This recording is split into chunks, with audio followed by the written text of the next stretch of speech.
We'll start with August 1st with the Blu-rays. Now, speaking of newer films, there's a trio of indie films that are being issued on, or were issued on August 1st, and I want to talk about these. We normally don't talk about newer releases because they're fresh in everybody's mind, but I think these are all worth mentioning for various reasons. One is Obit, the documentary that you and I championed early in the year about the people who do the writing of the obituaries for the New York Times. And this is, at this point, still in my top 5 favorites of the year. Me too. And Me probably too. will be at the end of the year, or it looks like it. Terrific documentary about these people and how they put together and the selection process for who makes it into the obituaries and the research that goes into it and the actual blood, sweat, and tears that goes into the writing of the articles, and just a lot of good stuff there that you may not know about. And you know what I loved in that movie? Just flashing back to the movie, what a great movie it is. But true. What I loved in it was that character that was down in the photo archives. That guy. Oh yeah. That guy that's running the photo archives. That they had to put the photo archives in another building because they had too much of it. They said that it would collapse the building if they kept it in the building. So they had to put it someplace else. But he's a fascinating character that really has the entire history of the world at his fingertips. And there's so much material in that in that archive that, like, literally nobody could ever go through it. Like no one could ever see it all. Yeah. And he's constantly in his research coming across things that he finds interesting and useful, and the movie does a great job of dramatizing that search for knowledge that he's tasked with, and but I love the fact that they go into the details of how difficult writing is. Writing is so difficult. It's not It's not just a. It's not, you don't just sit down and just start typing, blah, blah, blah, and it comes out. There's a lot of consideration that has to go into every, and especially with them because they're memorializing people, and they have a lot of people to. They have not only the history to be respectful of, but the families, because they have to go and talk with the families in order to do their research, and of course the families are in grief, and so there's it's just a really great movie that makes you think about something that you've never ever thought of, and if you're not the kind of person, if you've never considered going to the New York Times and reading their obituaries, this movie will make you make that a regular stop, because it really is reading their obituaries, even of people that you don't know. In fact, the people that you don't know, as this documentary points out, are the ones that often are the most interesting. It's true. It's true. So it is a great movie. You got to see it. If you love movies, if you love documentaries, but if you love movies, you will love this. Well, anybody that knows me knows that I'm a religious reader of the New York Times obituary section, as evidenced by my Facebook page, which I get a lot of flack from some people saying, that I post too many obituaries. But a lot of times these people that made a blip on the pop cultural landscape, they come and go so quickly, and I always try to be the keeper of that flame in my own little way. So this movie really just kind of struck a nerve with me. And you were talking about the guy in the archives. Fascinating thing about that guy was when they were talking about how it was organized, that material was organized, and he says, we're not sure how it's organized because the people who put it in here, they're all dead, and we're trying to figure out what their organizational system was. And I found that to be fascinating, that the people who started these archives, they're all gone now, and it's up to the people who are now among the living to keep it going and figure out, so it's something to think about. But really, really great film, as we said. Another one that I thought is certainly worth a peek. I don't know if you got a chance to see it or not. Is Colossal with Anne Hathaway. I've heard that's when I guess IndieWire did a poll of their critics and picked. They had them pick the best movies so far this year, and that came in at number 4. And I was like, Colossal, what is that? So I haven't seen it. What is it? Oh, it's good. Anne Hathaway, she's basically a recovering alcoholic, and she keeps having these blackouts. And then it turns out every time she has a blackout, they have this attack by a giant monster in Japan at the same time she's having these blackouts. And it's always when she's not around or not conscious that these attacks happen and the city's being stomped and, just like in a Japanese horror, giant monster movie, rather. So she figures out, and you have to see the film to see how they explain it because they do pull it off. Sounds ridiculous, but they do pull it off. She finds out that she actually is the giant monster. She has a connection where when she stands in a certain place, she appears on the other side of the world as a giant monster. There's like a psychic connection or something, and so she's controlling all of this. And then her boyfriend finds out he has the same power, and so when they stand in the exact same spot, they and there's a really wonderfully executed scene in it where they're fighting, and around the other side of the world. It looks like two monsters are battling. But they're really just that sounds funny, actually. Oh, it is. They really pull it off, and the visual effects are good. Like I said, as good as anything you'd find in one of those giant monster movies. And so I can't really do it justice by trying to sum it up here, but I will say that it's just really inventive, unique, and certainly interesting. I don't know if it's going to make my top 10, but it's certainly going to be in the top 20, probably following close into the top 10 at this point, because it's really so inventive and unique. And then another one is The Lovers with the Deborah Winger. And Tracy Letts. Right. Yeah. Have you seen that yet? Did you get? I tried to watch a little bit of it. I thought it was a little slow. It was a little slow for me, so I wasn't quite in the mood for it. But I'm going to go back to it because I love those two actors. So obviously. Oh yeah, she's great. She just you see her and you're reminded of how wonderful she is and how much we've missed her. And I think it's good. It's just there's a little bit of a gotcha ending there that may be a little bit out of place. Not really sure about that. I'm still thinking about it, but all in all, a solid, a good, not great movie, but good movie. And like I said, they are just their performances are luminous and they are just great. Both of them, Tracy Letts and Deborah Winger. So see it for them if nothing else. But some good stuff to be found there. So that's the newer releases that are kind of. Some independently made films that I'd say are certainly worth a look. But we'll go to the catalog. I like now. this. You should. I think you should do this every month. Is go and pick out three or four newer things that we can that we can champion and just the good stuff, not the bad stuff. So we I can think pick that and choose. Yeah. Yes. Okay, so what else? Well, we'll move to the catalog stuff now, and this is one that should spur a little bit of discussion here. How about North? Oh no, they're really doing that? Is that the movie? I can't believe it. Isn't that's the movie that inspired Roger Ebert's most famous review, right? Yeah, that's where right. He said, I hated this movie. Hated it. Yes. That's true. I mean, that's just genius, being able to say that. But, so I've never watched it because of this.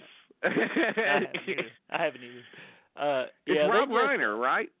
It is. It's Rob Reiner, and that quote from Roger Ebert actually was used. He did a compilation of all of his bad movie reviews, like just the movies that got 1-star to 2-star reviews, and he named the book "I hated this movie." Yeah. And, okay. North is in there, of course. I never did see it. It just got, the word on the street was so terrible. This was DOA when it hit theaters, and I thought I just don't know that I can do this. I guess I should out of curiosity, but it is a weird choice. Sony Choice is putting it out. This is a direct to the video on demand. You order the disc and they press them right there, so they're not mass producing it. But it's very it's, from what I can tell, there's no extras. It's just the movie, and the price point is like $26.99, which is a little steep for a movie of this, maybe dubious quality. I'm not sure, but anyway. So I'm going through the cast. Let me just go through the cast, okay? Yeah, sure. Elijah Wood in the lead, with Jason Alexander and Julie Louis-Dreyfus as his parents. At the height of, I guess, around Seinfeld days, but also we've got Bruce Willis, we've got John Lovitz, Alan Arkin, Dan Aykroyd, Reba McEntire, and I guess that's Graham Greene, Kathy Bates, Abe Vigoda, Richard Belzer, Kelly McGillis is in it. Wow. John Ritter, Scarlett Johansson. It's probably pretty early for her. And I guess that covers it all. So that's quite a cast to waste on such a movie. But it is. It really is. But it's for some reason they chose to release it. And Sony Choice also, which is again the same outfit that presses these discs when you order them. They're also issuing the Bitter Tea of General Yin, which is one of the early efforts of Frank Capra, which I have never seen that, but that's in their catalog as well. So they're issuing that under the same label. Is that Barbara Stanwyck? That's Barbara Stanwyck, isn't it? Yes, it is. Yeah, and okay. Yeah, she's probably the most notable. Neil Astor and Walter Connolly. Yeah, but it's 1933, and so for Capra completists, it is out there for the taking. Here's a movie from 1975, and I was wondering if you had ever seen this one. I have not. I am curious for this cast, if nothing else. It's a horror film being released by Garage House Pictures. It's a fairly new Blu-ray label, and it's from 1975 called The Intruder. And the cast has Mickey Rooney, Yvonne DiCarlo, and Ted Cassidy. Wow. No, I haven't seen this. No, I haven't either. And they don't really even give a description as to the plot or anything of it. But it just says they came to the island to discover their future, but something came with them. So I guess they're stranded on an island or something. But okay. Any film with where Ted Cassidy is third billed, that should be interesting, right? Yeah, that's true. It's a little. They worked together. Cassidy and DiCarlo were on Addams Family together, so it's a little bit of a reunion. Right. Well, she was in the Munsters, I think. DiCarlo. Oh, she was in the Munsters. You're right. Who but was close. it that was in Addams Family? It was Carolyn Jones. Carolyn Jones. Oh God. Yeah. Stupid. Okay. All right. You're close though. You're in the ballpark. Yeah. Okay. Oh, that's true. Okay. All right. Well, I haven't seen that. I haven't either, and but I just wanted to throw it out there. I believe I'm going to investigate and see if I can come up with that one. Yeah, so maybe I'll report on a future episode. So how about the 1977 biopic MacArthur with Gregory Peck? By Joseph Sargent, who we usually love. Yeah. It does have Yeah, Ed Flanders has a supporting role in this. The great Ed Flanders, I was a huge fan of him as an actor. Yeah. But I never saw this. I never saw MacArthur, so I don't have an opinion on it. I remember watching it as a kid. Mm-hmm. And being very, very bored by it. And I was a kid that was not bored by these type of movies. I mean, yeah. I also saw, Bridge Too Far as a kid and thought that was pretty good. But yeah, I didn't like this. It was it had that kind of of course, Joseph Sargent did a lot of great TV movies. Sure did. And a lot of great theatrical movies too, or at least a few, but this isn't one of them. It's just I think Peck is kind of miscast as MacArthur. Frankly, he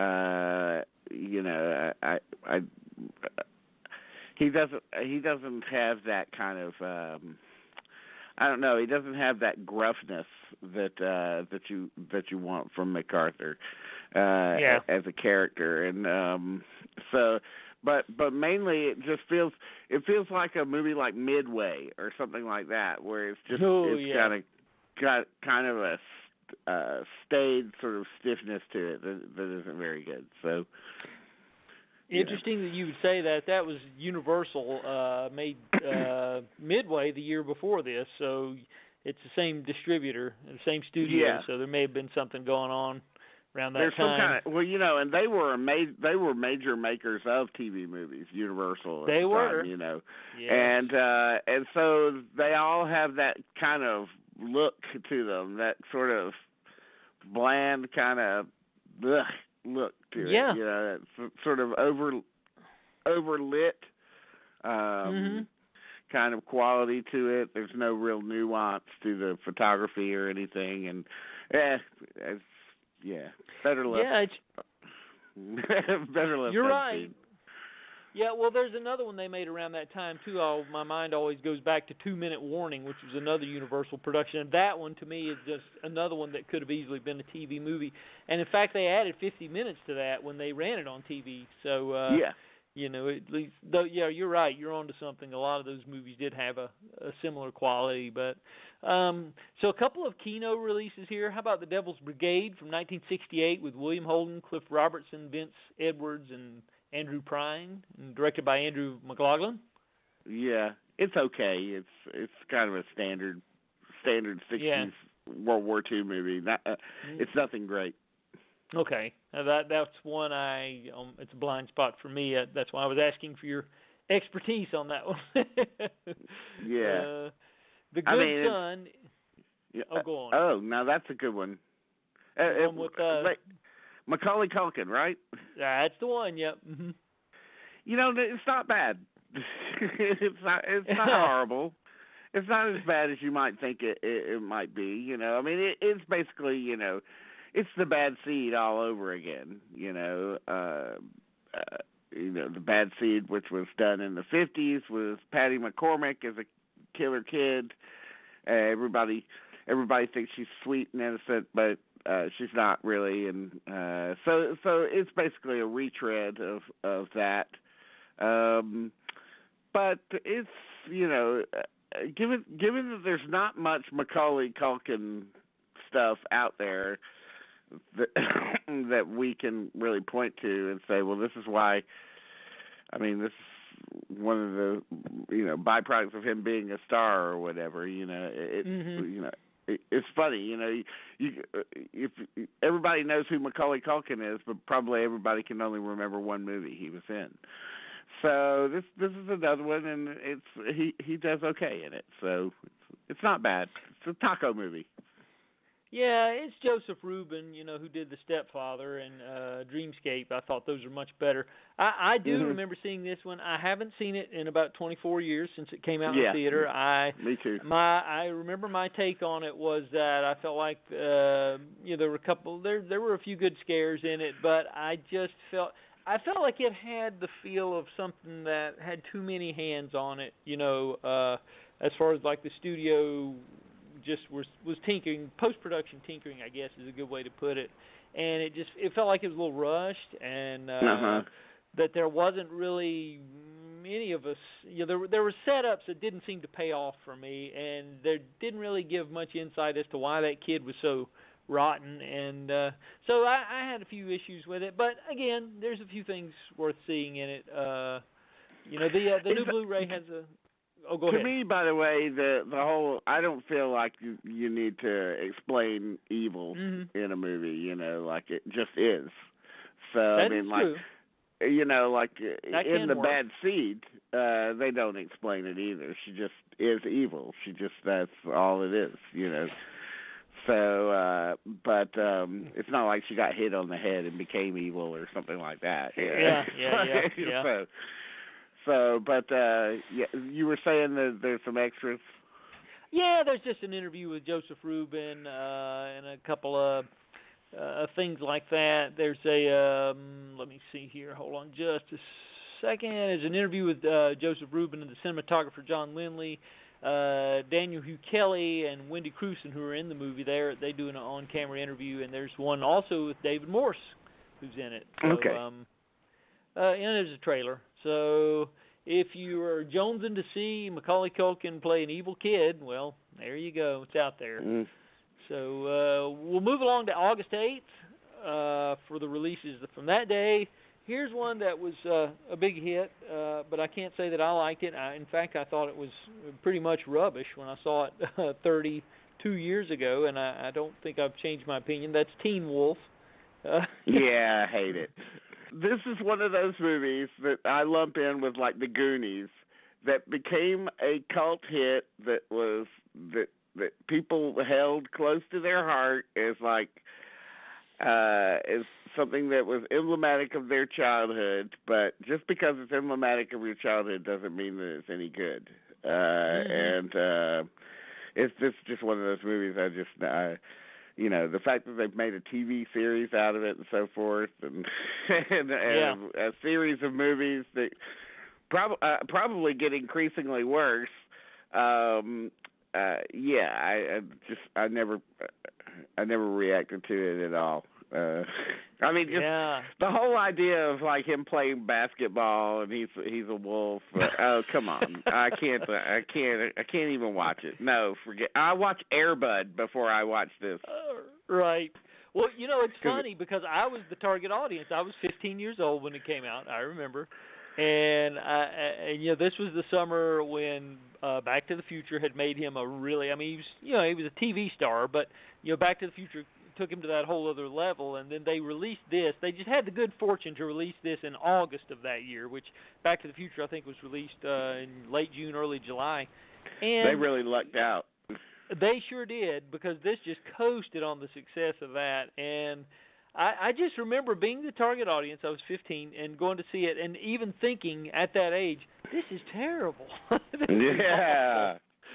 Yeah. So good. I didn't Good even bother with the. Yeah, I felt that way then, and I have not changed my mind.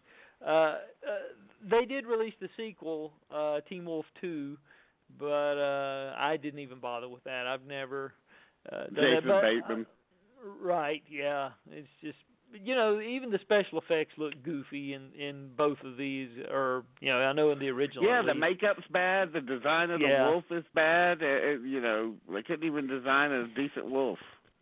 I mean, it's so bad it makes you think of Kerwin Matthews in The Boy Who Cried Werewolf, except it looked better on him than it does here. So. Yeah. That's what it made me think of. But there's a documentary here, Never Say Die, Story of Teen Wolf, still gallery, trailer. It's a Scream Factory release, so but like I said, and 2 is available as a separate disc. They're not pairing them together.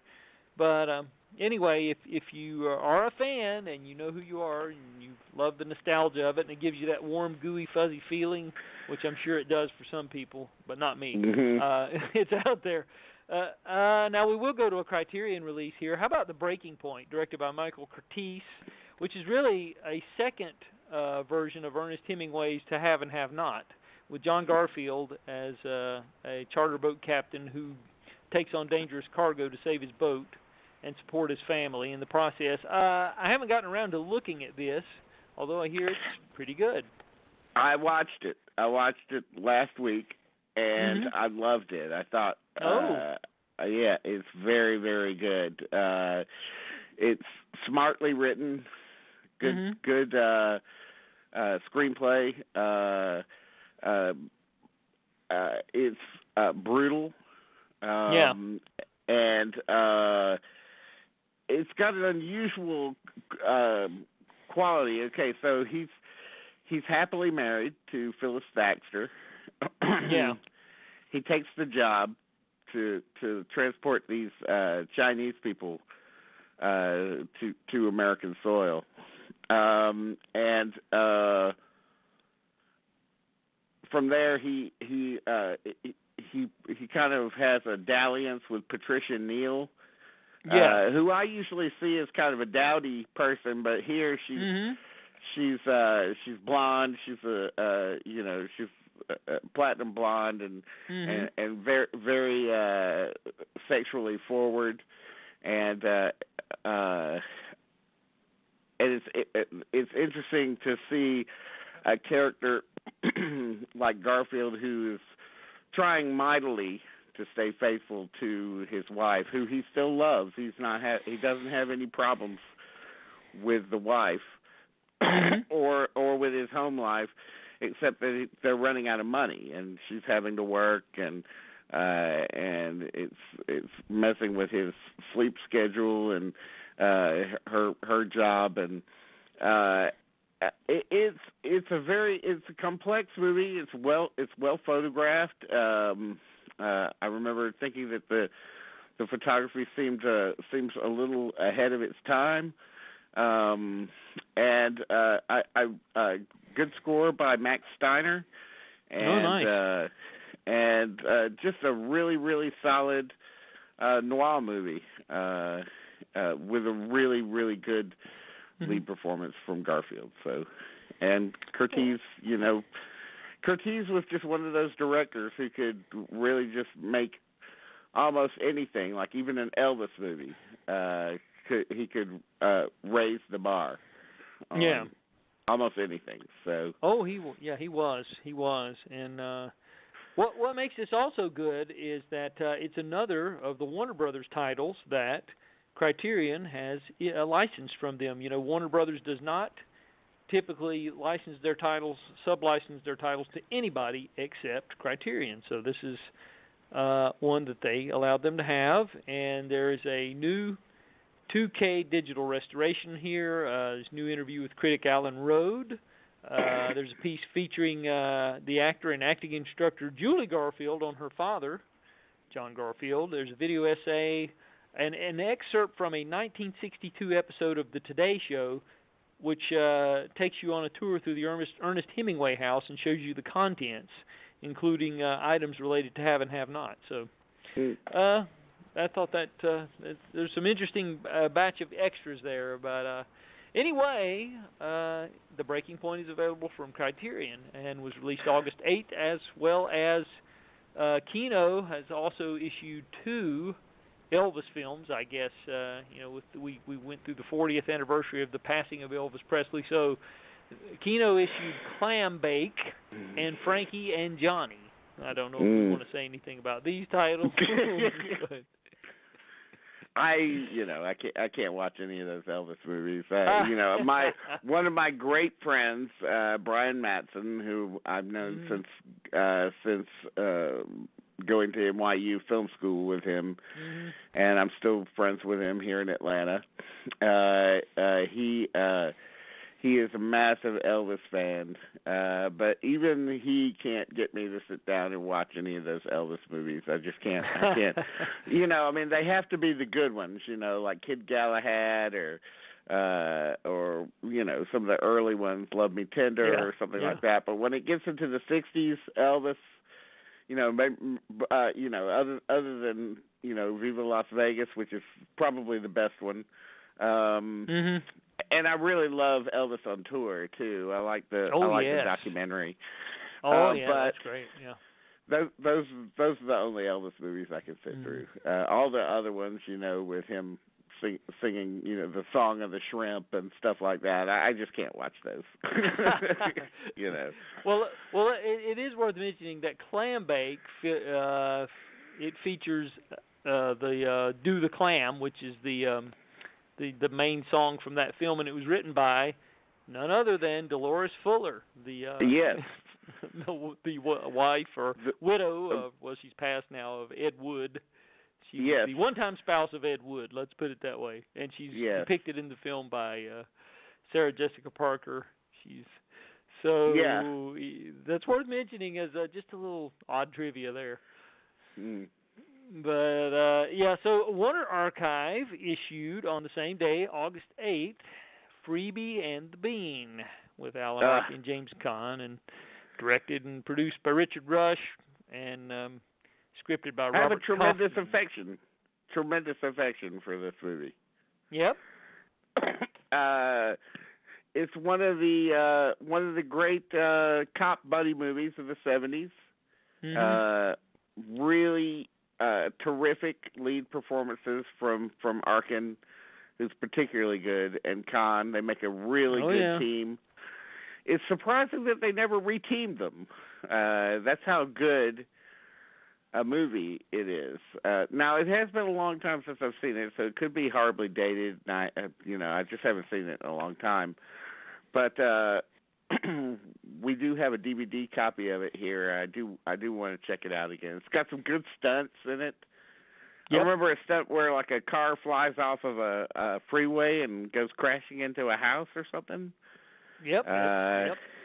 You're right on it. It's got a very, very tense climax, and it does not shy away from violence. No, it doesn't. So it has the tone. It has the Yeah, that's what I was going to say. The tone is kind of odd in it. I love it in some ways, but the tone does shift very quickly from comedic to pretty serious at times. Yes. And so you have to be aware of the tonal shifts. But having said that, I love the supporting performances by Alex Rocco and Valerie Harper in particular, and Loretta Swit too. And so they have some pretty juicy roles here. This story is by Floyd Muttrux, who later on went on to do the Hollywood Nights and American Hot Wax and some other things. So it looks gorgeous on the Blu-ray. Nice transfer, brand new 2017 transfer from Warner as usual, as per their custom. No extras, but if you're a fan of Freebie and the Bean, it's a must-own, I would say. Yep. And so we'll move along to August 15th. We're gradually getting there. This is one that I'm sure probably is up on your list. How about Mike Leigh's Meantime, which is a Criterion release? Yeah, I've ordered that from Amazon, so I'm looking forward to seeing it. I'm kind of dying to see it with subtitles. Yes. Because it concerns, a group of poor British people who are on the dole, as they say. It's really about the effect of rampant unemployment on the on the British people in the 80s. But Tim Roth is in it, plays kind of a mentally slow character. Yes. And Gary Oldman plays a great punk character that has one of the great final exits in movies. The last image of Gary Oldman in this movie will stay in your brain. And it's been a long time since I've seen it, but like all Mike Leigh movies, it's absolutely real, and the guy's just never made any bad movies. So if you want to see some good early, also Alfred Molina is in it early. Yes, he is. Early performance from him. So if you like all these actors, it's a must see. You got to see it. Yeah, you're watching it and you forget these people are in it. I know I was, and I was watching it and enjoying it quite a bit. And is that Tim Roth? Is that, you know? And then you're like, yeah, that is Tim Roth. Is that Gary Oldman? Yeah. Is that Alfred Molina? Yeah, that's them. So yeah, it's interesting to see them. They're so young and starting out in their career. You know, it's just funny. But yeah, the new Criterion is a must if you are a fan of Mike Leigh and this film in particular. It's a new restored 2K transfer supervised by the director of photography Roger Pratt and Mike Leigh. And there's a new conversation between Mike Leigh and musician Jarvis Cocker. New conversation between actor Marion Bailey and the critic Amy Raphael in a 2007 interview with Tim Roth. So if you are a fan of that one, yes, the subtitles are it's you know they're good. They did a good job. They're good to have. Those up there. So, yeah, they are. There's some pretty thick brogues in it. So. Yeah, true, agreed. So, and speaking of Gary Oldman, Criterion has released another film that has the great Gary Oldman in the lead. This one is Sid and Nancy by the Alex Cox 1986 biopic of Sid Vicious of the Sex Pistols. Still an effective movie. Still one of the great biopics, I think. You know, top 50, I would say. Boy, not only is Gary Oldman great in it, but Chloe Webb as Nancy Sponge is just so great. Yeah. So great. Such dynamic filmmaking too. I mean, it just. I remember seeing it in '86 or whatever when it came out in New York, and just being literally feeling electrified by this movie. I had the same reaction. Yeah, it is just great. It is great. It's got a great soundtrack with Joe Strummer doing the song "Love Kills," and great underscore by Pray for Rain, and just a magnificent movie. Beautifully photographed. Roger Deakins is the photographer, so I know people have a thing for Roger Deakins these days, and this is one of his early works that you know pointed to later greatness, and just a absolutely amazing movie. Just I love it. Yeah, I was going to say the new Criterion has the Criterion issue has a restored 4K transfer supervised and approved by Roger Deakins.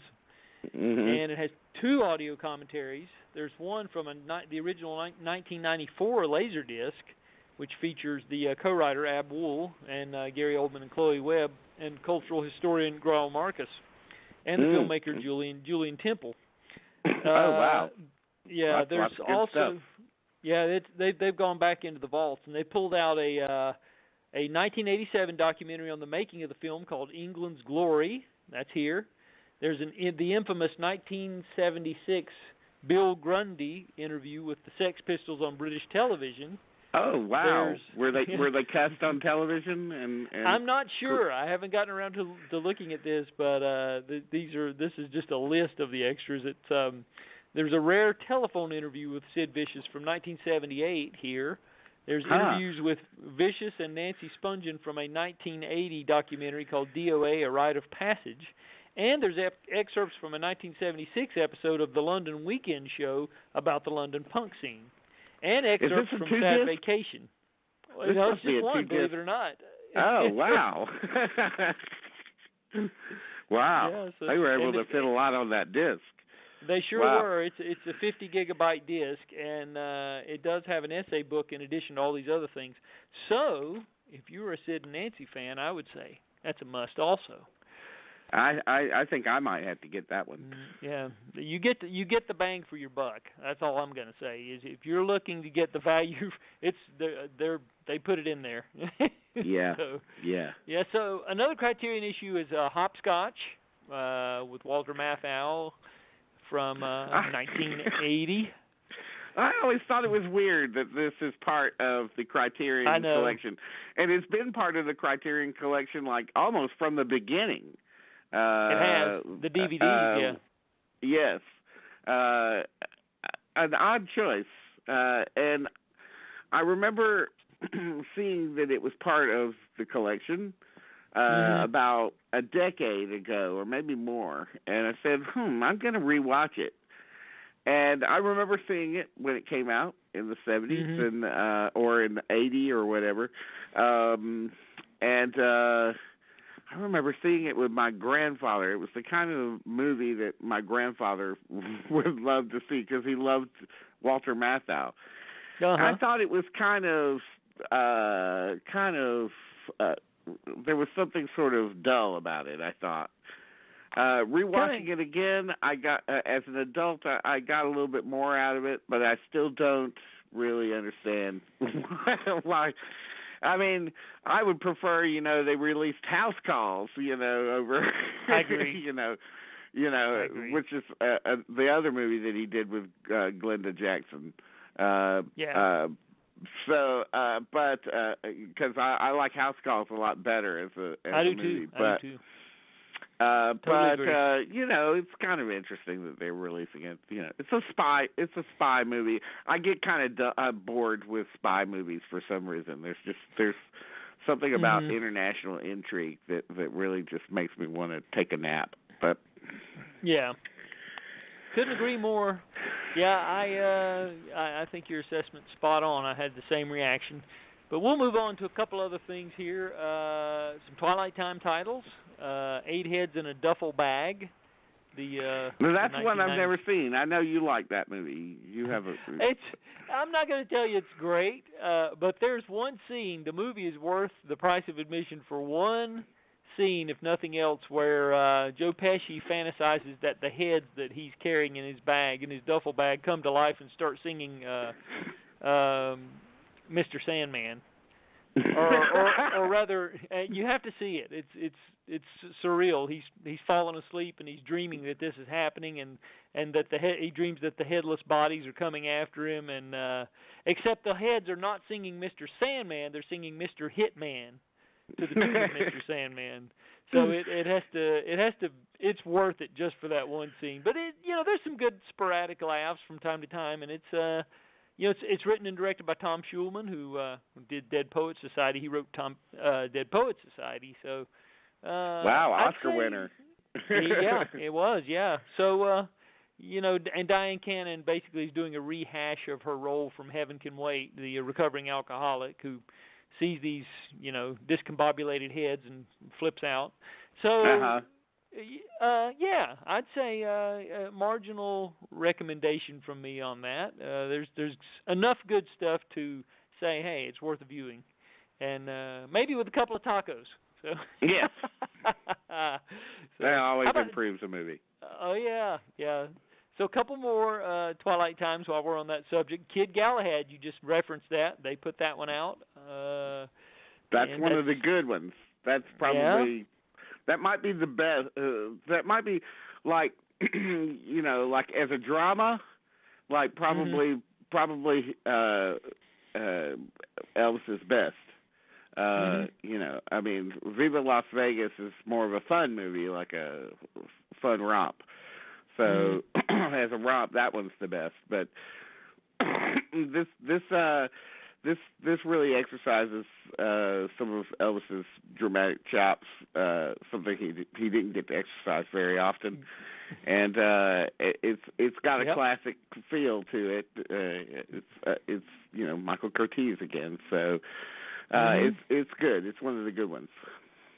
Yeah, it's and good performance. It's nice to see Charles Bronson going toe to toe with Elvis in the movie as his trainer, which is kind of interesting. And you also get a good performance by Gig Young. So, yes. Who I can't get enough of Gig Young for myself, personally speaking. So thankfully we'll get to see him again with the release of They Shoot Horses, Don't They, next Tuesday. But that's a whole other story, which he won the Oscar for.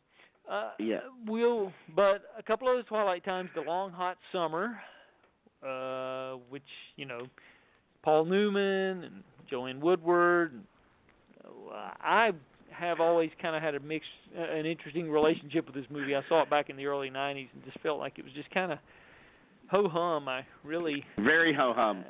Yeah, exactly. With the level of talent involved with it, there's Tennessee Williams, right? So yes. you think, oh wow, this can't miss, and it's dull. Yeah, I thought so too, and I was in my early 20s when I saw it, and I haven't gone back to revisit it yet, but I'm planning on it. But just my initial reaction was that it was not all that great.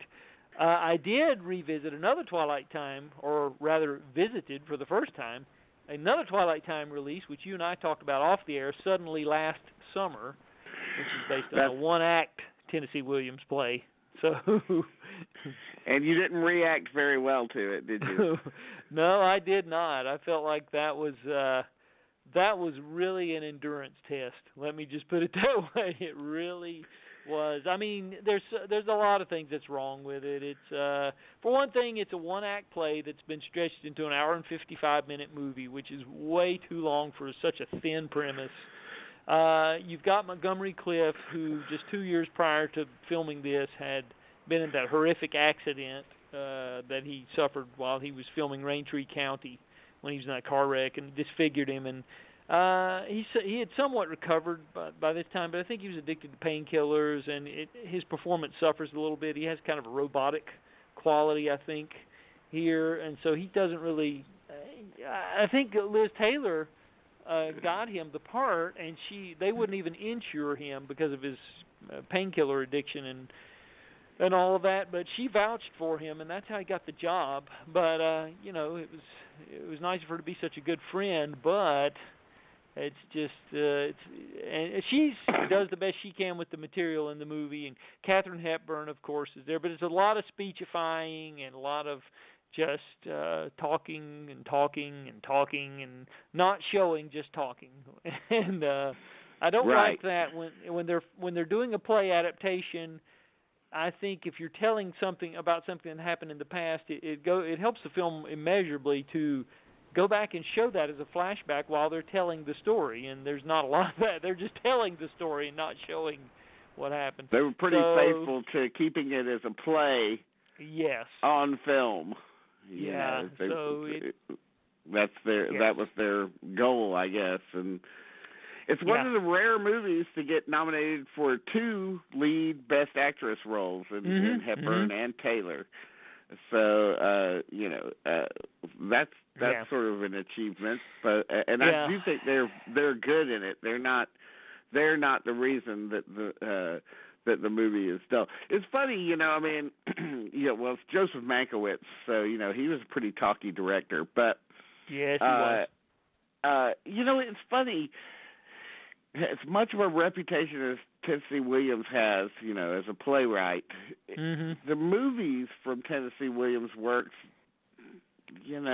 they're a mixed bag at best. I mean, of course you've got things like Baby Doll or of course, Streetcar Named Desire, but then you've got some other things, that like the 2 that we're mentioning today that weren't that great, or things like Misfires. Fugitive Kind, and I sort of like Summer and Smoke, but then there's Period of Adjustment. That's not so great. The Rose Tattoo is okay. It's got some good stuff in it, but they all of them have that same sort of like. Oh, it just feels like I don't know. There's something about them that feels ridiculously cliched now. Maybe they must have been huge. They were huge back on stage, I guess. Maybe it's the movies have neutered their power that they had on stage because of the censorship and so forth and the Hays Code or whatever. So, but I mean, it just something like Cat on a Hot Tin Roof, which was probably very powerful on stage because they had to cut out all the homosexual content for the movie. It doesn't really work, and it just, I don't know. There's just something about them that they don't date well. No, they don't, and Suddenly Last Summer suffers from some of that, what you're talking about there with them, skirting around the homosexuality, and there's also cannibalism in the plot, shall we say, where a character gets torn to pieces and eaten, literally, and they, of course, they kind of skirt around that. And so I think a lot of these films were made in the 50s when they couldn't really address homosexuality and things of that nature head on. And I think that's probably why it's such a mixed bag when you're talking Tennessee Williams adaptations, is because of that. I think a lot of that is the problem, that they just could not address the things, the elephant in the room, so to speak. And, but I'm not sure if they went back and redid some of these plays now, they might do better. They could tackle these things, but anyway, but one final Twilight Time is a 2015 film called The Emperor in August, which deals with the last days before Japan's surrender at the end of World War II, featuring on the Prime Minister and the War Minister as they contemplate the repercussions of the Potsdam Declaration, which was a failed military coup. So, is this a doc? No, it's a dramatization of these events of the last days of World War II, and but it's Twilight Time occasionally will acquire a more recent title, and so they did with this one.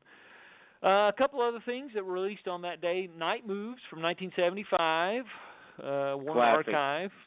Yes, gotta love it. I mean, not much more you can say about that.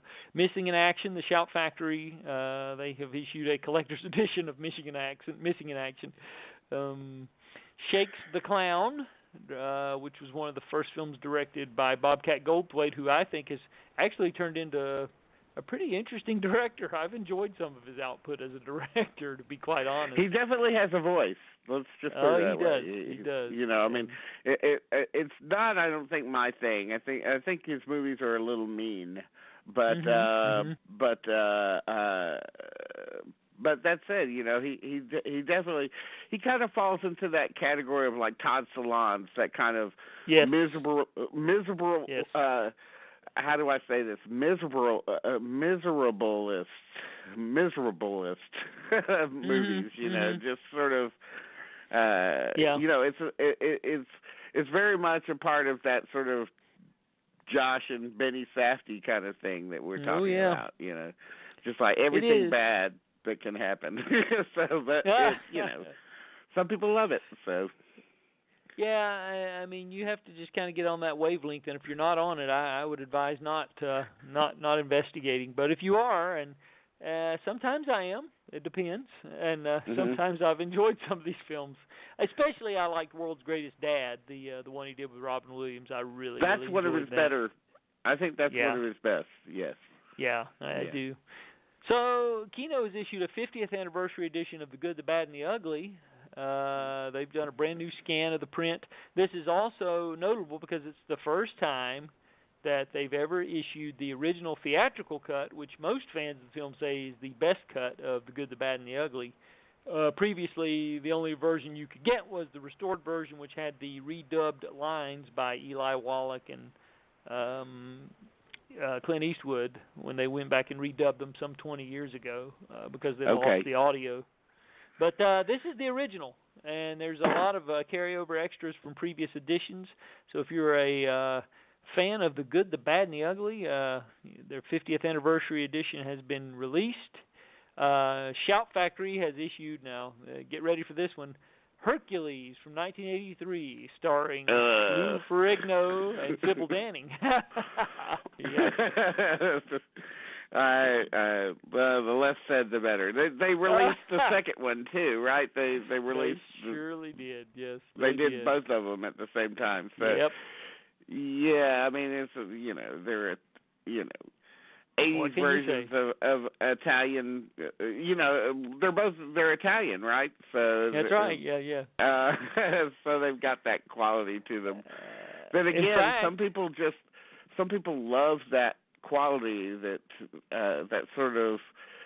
I don't know. There's that quality to the Italian films, with their use of zoom lenses and their, of course, the dubbing and the music and so forth. It's funny, when I'm searching through movies and just putting on movies on Prime that I've never heard of before, I can tell within a second that the movie's Italian just by the way the credits are and the like the Italian. It just looks that way. So there's just a certain quality to them that I think a lot of people who like giallo movies and spaghetti westerns and so forth. They like that. So we can move on. Oh yeah, well, the other one's been released as well, separately. The Adventures of Hercules 2. So if you're clamoring for those, there you go. Lou needs some money. Well, how about this Criterion release from 1951, La Poison, which is one of those dark comedies from the 1951 French filmmaker, writer, and actor Sacha Guitry. Okay. Which I'm not familiar with it. Me neither. Anyway. Is it acclaimed? It has a pretty good. The overall grade that they're giving it is 4 out of 5 stars. So it's getting good. The word is good on it. Okay. But I'm not familiar with it, so I'm going to have to another thing that I'll put on that list to investigate. But I wanted to mention it in case anybody is familiar with it and is a fan. And here's something we can probably get on board with. How about Kino's issue of Barton Fink? First time in high definition. They've really done a good job here with the remastering of the picture, and they've got some nice extras. They've got a John Turturro interview with Michael Lerner, Ben Barinholtz interview, and this is really interesting, I think, interview with composer Carter Burwell and sound editor Skip Leavesay, and it's called Headspace, The Inner Sounds of Barton Fink, where they discuss the sound of the film, which I think that's kind of interesting. Yeah, but Carter Burwell and I discussed the score to Barton Fink when he was on the show. Right. So it is. I think it's also one of his more fascinating scores because it's so quiet. It's a very, very quiet, menacing score. But not overtly, like just sort of gets under your skin. But I still maintain that that's the best Coen Brothers movie. I'm pretty much in the minority of thinking that, but that's the movie that just sends my brain into some kind of overdrive when it's playing because I start making connections in it and I start all the stuff talking about the life of the mind and things inside your head and how your head contains everything that you're ever going to own, and it's just a one of a kind movie. It's right on the verge of being a horror film almost, and but it's still a film about Hollywood, and it's a comedy. Not only a fantastic lead performance from John Turturro, but an absolutely fantastic supporting performance from John Goodman. Again, great Roger Deakins photography.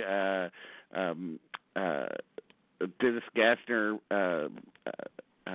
art direction. Great costumes. Really, everything's just top notch, and the cast just keeps going on with John Mahoney and Judy Davis and Tony Shalhoub, Michael Lerner, John Polito, just amazing, an amazing movie. If you've written it off or if you haven't seen it, watch it immediately.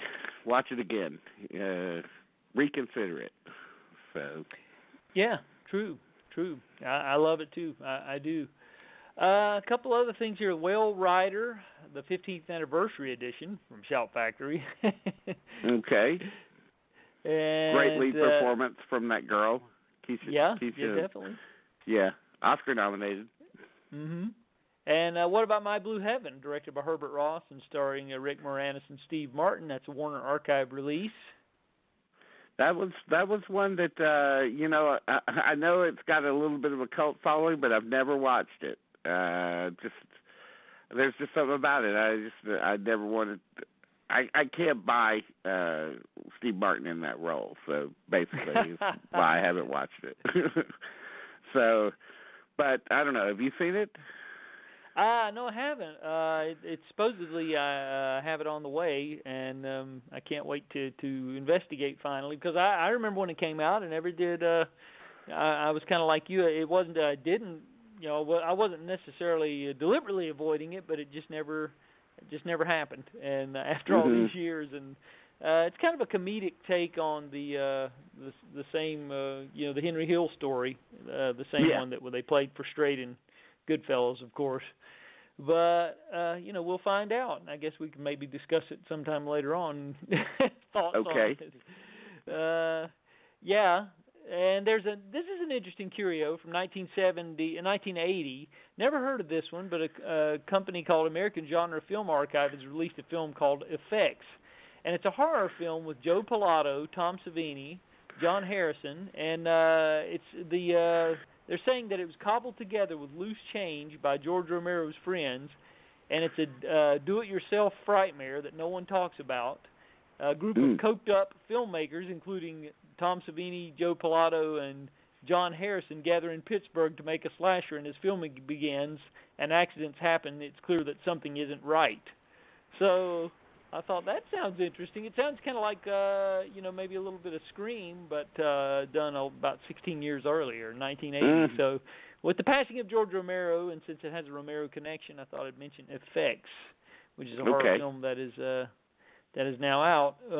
And then we're moving to the final day, release date of the month, which we're coming up on this coming Tuesday. And on that day, we have The Island of Dr. Moreau, the 1977 version of The Island of Dr. Moreau. Okay. Yeah. Well, I see that, my memories of that are not positive, but I do remember thinking that the makeup was good. Oh, yeah, for sure. Because is it like Dick Smith makeup or something like that? I think so, yeah. And I have my review copy sitting right here. I haven't had time to look at it, although that's what I'm going to do when we finish the show tonight. So I'll be revisiting that very soon. Lots of interesting character actors in the roles of the monsters in it. I know that Richard Basehart, I seem to remember, was one of them, and that's true. Or maybe I'm looking at the list, and maybe it isn't a lot of interesting character actors. Boar Man, Bull Man, Hyena Man, Lion Man, Tiger Man, Bear Man. Yeah, maybe it isn't such an interesting cast.